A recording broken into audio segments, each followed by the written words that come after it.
Hello, welcome back to Latte Hour. On today's episode, I wanted to talk about postpartum care for mothers, especially here in the United States.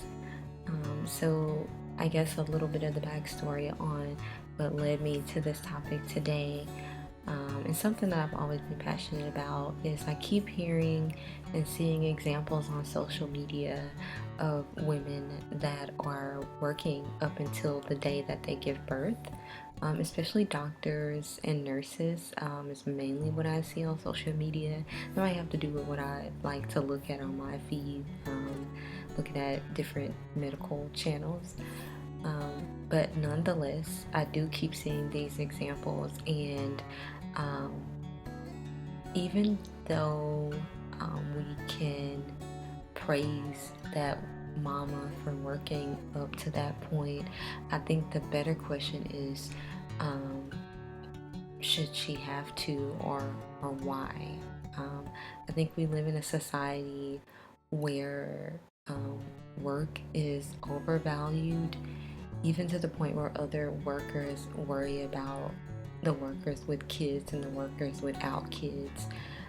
That we've just dug ourselves into this hole where mothers can't properly bring new babies into the world. So no wonder the birth rate is declining. Who would want to work up until their delivery date and then drop a baby and then have to go back to work shortly thereafter? I think there's some real serious issues that need to be addressed there.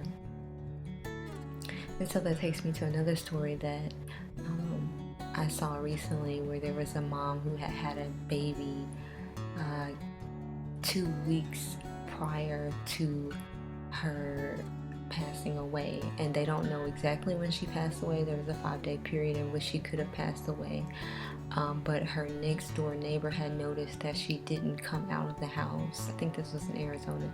Didn't come out of the house. They hadn't seen her, and the police did a wellness check at the request of the neighbor and did find her deceased in the home, and the baby was suffering from dehydration and everything that would come with not being fed for whatever amount of time the mom had been deceased.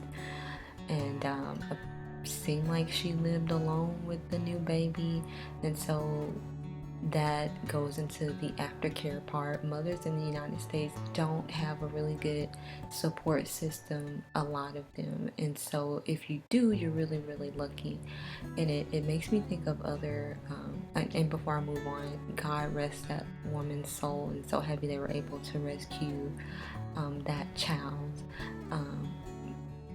But it did make me think about the systems that they have in other countries, where they do have postpartum care facilities, in some of the East Asian countries, or the families, the women in the families know that this is something that they're going to do. And then here in America, we're so much more about individualism that we don't really have those large communities, at least not everyone, that can help support them in their postpartum care. So so to bring it all together, mothers in the United States just don't really have the support through politics, through many of the systems that are in place now, and so no wonder that the birth rate is dropping. Who would want to do this? It doesn't make any sense. So if any of you all are out there in positions of leadership or in political roles where you're making decisions, of course that'd be position of leadership, consider the impact that maternal support has on society, because I think that's one of the foundational building blocks that affects everything else. And if we ever want a chance to lower the chaos in our society, we have to start with these fundamental building blocks. So hopefully you guys will go on to do more research and see how you can offer solutions in your community, then probably can start by making sure you support policies at your workplace and in your communities that support moms and families.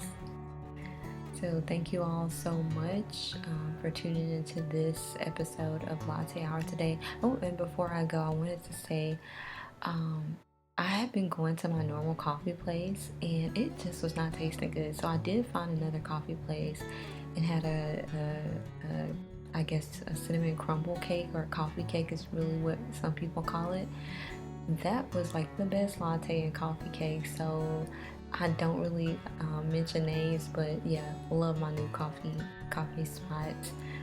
Hopefully my old coffee spot will get back um, on their grind, or get a barista that sticks to the recipe.